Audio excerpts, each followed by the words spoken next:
नमस्कार। Banking exam के लिए एक बहुत ही जरूरी टॉपिक को आज फटाफट समझते हैं। कैपिटल कंजर्वेशन बफर, जिसे हम शॉर्ट में सीसीबी भी कहते हैं। देखिए, एक बात बिल्कुल साफ है। अगर बैंकिंग अवेयरनेस के स्टैटिक टॉपिक्स को हल्के में लिया तो इसका सीधा मतलब है कि फाइनल सिलेक्शन को खतरे में डालना। इसीलिए इस सीरीज का मकसद बिल्कुल क्लियर है। हम सिर्फ वो बैंकिंग टॉपिक्स कवर करेंगे जो एग्जाम के लिए सबसे जरूरी हैं। यहां मिलेंगे एकदम छोटे एक्सप्लेनेशंस, सिर्फ एग्जाम फोकस पॉइंट्स और प्रैक्टिस के लिए कुछ एमसीक्यूज। मतलब कोई टाइम वेस्ट नहीं। तो चलिए, बिना देर किए सीधे आज के टॉपिक पर आते हैं। कैपिटल कंजर्वेशन बफर यानी सीसीबी। तो ये है क्या? एकदम आसान शब्दों में समझें तो सीसीबी का मतलब है बैंकों के पास रखा हुआ एक एक्स्ट्रा सेफ्टी कैपिटल। मतलब जो मिनिमम रखना जरूरी है उसके भी ऊपर। सोचिए, ये एक तरह का इमरजेंसी फंड है। अब सवाल उठता है कि इसका मुख्य उद्देश्य क्या है। एग्जाम पॉइंट ऑफ व्यू से ये पॉइंट्स बहुत जरूरी हैं। ध्यान से सुनिएगा।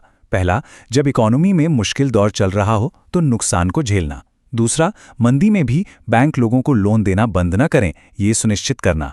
तीसरा, पूरे बैंकिंग सिस्टम में स्थिरता बनाए रखना। और चौथा, जब हालात ठीक नहीं है तो बैंक्स ज्यादा डिविडेंड या बोनस ना बांटें, इस पर कंट्रोल रखना। अच्छा, ये कॉन्सेप्ट आया कहां से, ये जानना भी जरूरी है। देखिए, सीसीबी जो है वो बेसल 3 फ्रेमवर्क का एक बहुत जरूरी हिस्सा है। यहां से एक डायरेक्ट क्वेश्चन बनता है कि सीसीबी किसका पार्ट है और इंडिया में इसे कौन लागू करता है। रेगुलेटर का नाम तो हमेशा याद रखना है। भारत में इसे रेगुलेट करता है रिजर्व बैंक ऑफ इंडिया, यानी अपना आरबीआई।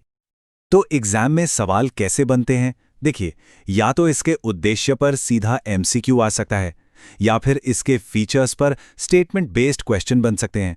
कभी कभी मैच द फॉलोइंग में भी इसे दूसरे बेसल नॉर्म्स के साथ दे दिया जाता है, और सबसे कॉमन सीधा रेगुलेटर का नाम पूछ लिया जाता है।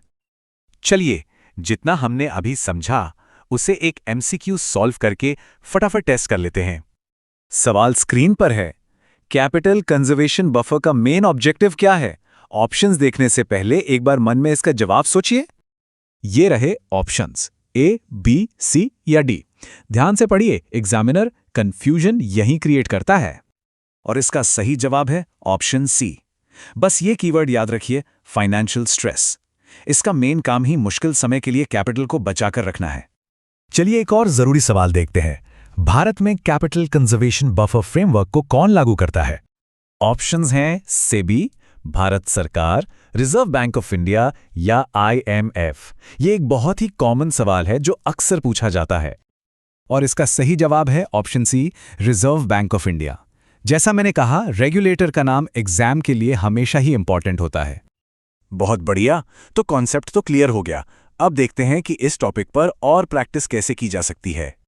अगर इस टॉपिक पर और प्रैक्टिस एमसीक्यूज सॉल्व करने हैं या इसकी फ्री पीडीएफ चाहिए तो ये सब कुछ बैंकर्स एस्पायर ऐप के फ्री सेक्शन में मिल जाएगा।